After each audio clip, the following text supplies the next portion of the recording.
ripoti ya tawi la vijana kwa kikao cha kamati jimbo ya tarehe 21 mwezi wa pili mwaka 2026 Paseksio Betsaida.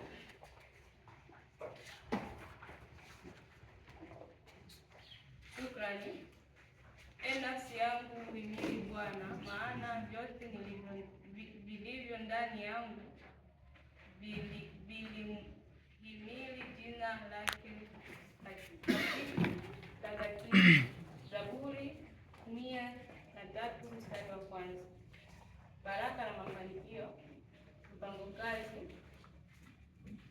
Ugawaji wa 75% za faida ya mradi wa sabuni kama jinsi tulivyokubaliana. Ibada la vijana mwezi wa kwanza kwa seksio umoja. Kuandaa semina ya vijana mwezi wa pili mwishoni kwa seksio Philadelphia.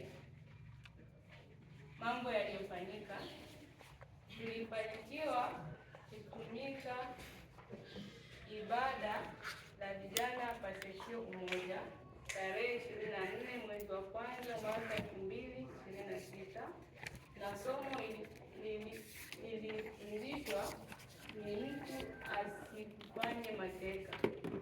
Wakolosai sura ya 2 mstari wa 8. Yaliyofanyika nje ya mpango kazi: hakuna mambo ya kufanyika, mambo ambayo yakufanyika na sababu zake. Hatukufanikiwa kutumika ugawaji wa 100% sababu pesa nyingi bado zipo kwenye madeni. Bado semina haijafanyika sababu mwingiliano wa mambo iliyokuwa juu ya uwezo wetu. Changamoto: baadhi ya seksio kutokuheshimisha maazimio ya vikao ngazi ya idara. Suluhisho: kuona pendekezo.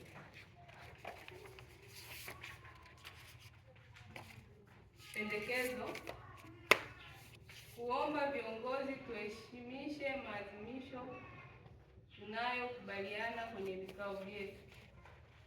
Matarajio: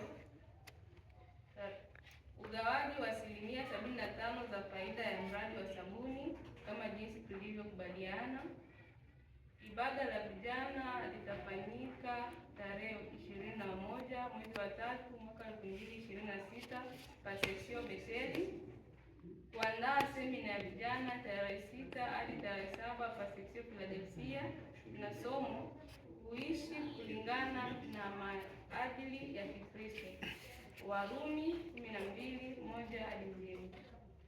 Imefanyika kwa Nyarugusu tarehe 21 mwezi wa pili mwaka 2026 kwa ajili ya tawi la vijana jimbo. Akili Achunga kiongozi. Swali.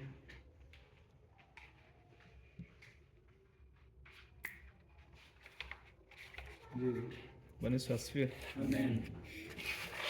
Sijasikia vizuri kuhusu semina ile ya vijana. Nimesikia tu tarehe ila mwezi sijasikia.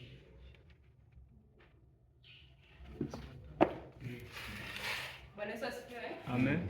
Semina ya vijana itafanyika tarehe 6 hadi 7 mwezi wa 3. Sawa. Wangapi wanapendekeza kupokea ripoti hii?